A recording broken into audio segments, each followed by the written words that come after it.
আসসালামু আলাইকুম সুপ্রিয় দর্শক, জমির মালিকানা টিকিয়ে রাখতে অবশ্যই জমির ৮ ধরনের কাগজপত্র সংগ্রহ করে রাখতে হবে।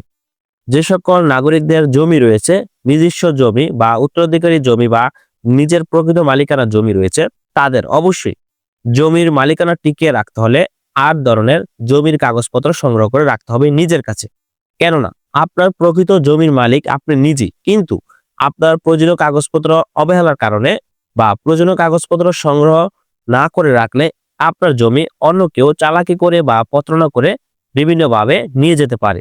তাই যে সকল জমি মালিকদের ভূমি রয়েছে তারা অবশ্যই জমির মালিকানা টিকিয়ে রাখতে হলে আপনার কাছে ৮ ধরনের ভূমি কাগজপত্র সংগ্রহ করে রাখতে হবে। মালিকানা টিকিয়ে রাখতে হলে ৮ ধরনের ভূমি কাগজপত্র সংরক্ষণ করা অত্যাবশ্যক। সুপ্রিয় দর্শক, যে সকল নাগরিকদের ভূমি রয়েছে বা জমি জমা রয়েছে তারা অবশ্যই জমির প্রকৃত কাগজপত্র বা গুরুত্বপূর্ণ ডকুমেন্টস গুলো সংগ্রহ করে রাখবেন, যা আজকের ভিডিওতে ধারাবাহিকভাবে বিস্তারিত তথ্য জানিয়ে দেওয়া হবে। জমির মালিকানা টিকিয়ে রাখতে হলে অবশ্যই ৮ ধরনের কাগজপত্র সংগ্রহ করে রাখতে হবে। ভূমি সংক্রান্ত জটিলতা, মামলা এবং বছরের পর বছর চলা পারিবারিক বিরোধ সবকিছুর মূলে থাকে প্রয়োজনীয় কাগজপত্রের ঘাটতি। নতুন ভূমি আইনের বাস্তবায়ন জমির মালিকানা টিকিয়ে রাখতে হলে সবচেয়ে জরুরি হচ্ছে সঠিক নথিপত্র বা সময়মতো সংরক্ষণ করা, নইলে যে কোনো দুর্বলতার সুযোগে জমি হারানোর ঝুঁকি তৈরি হতে পারে। তাই যে সকল নাগরিকদের জমি রয়েছে তারা অবশ্যই জমির প্রকৃত কাগজপত্র সংগ্রহ করে রাখবেন। ১ নম্বর, রেজিস্ট্রিকৃত দলিলি জমির প্রদান প্রমাণ।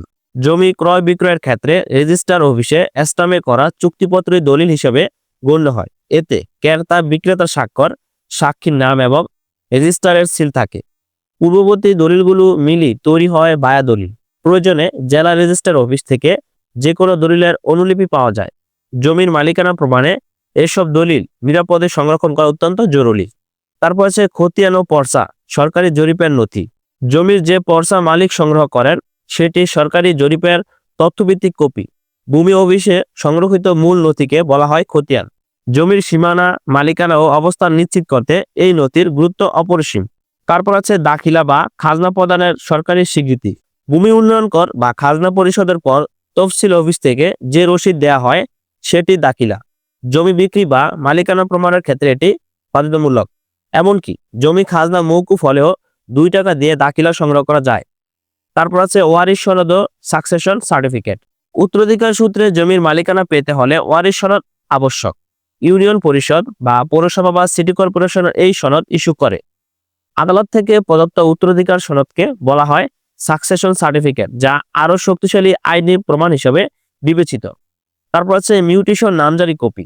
জমির মালিকানা পরিবর্তন হলে সহকারী কমিশনার ভূমি অফিসে মিউটেশন করতে হয়। এটি জমির মালিকানা প্রতিষ্ঠার অন্যতম প্রধান সরকারি নথি। ২ জরিপের মধ্যবর্তী সময়ে মালিকানা পরিবর্তন হলে এই রেকর্ড বিশেষভাবে গুরুত্বপূর্ণ হয়ে ওঠে। তারপর আছে আদালতের রায় বা ডিক্রি। ভূমি সংক্রান্ত বিরোধ আদালতের রায়ের মাধ্যমে নিষ্পত্তি হলে সেই রায় হয় চূড়ান্ত দলিল।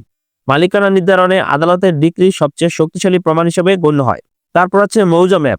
এটি জমির খণ্ডচিত্রের সরকারি মানচিত্র। জেলা প্রশাসকের কার্যালয় থেকে নির্ধারিত ফি দিয়ে মৌজা ম্যাপ সংগ্রহ করা যায়। জমির অবস্থান ও সীমানা নিশ্চিত করতে এই নথির গুরুত্ব অনেক। তারপর জমির দখল সংক্রান্ত নথি। জমির দখলের আলাদা কোনো কাগজপত্র না থাকলেও দাখিলাই দখলের বৈধ প্রমাণ হিসেবে কাজ করে। তবে আইন শুধুমাত্র বৈধ মালিকের দখলকেই স্বীকৃতি দেয়, জোরপূর্বক দখলকে নয়। আশা করি আপনারা সকলে বুঝতে পারছেন জমির মালিকানা টিকিয়ে রাখতে হলে এই ৮ ধরনের ভূমির কাগজপত্র সংগ্রহ করে রাখতে হবে, যা আজকের ভিডিওতে জানিয়ে দেওয়া হয়েছে।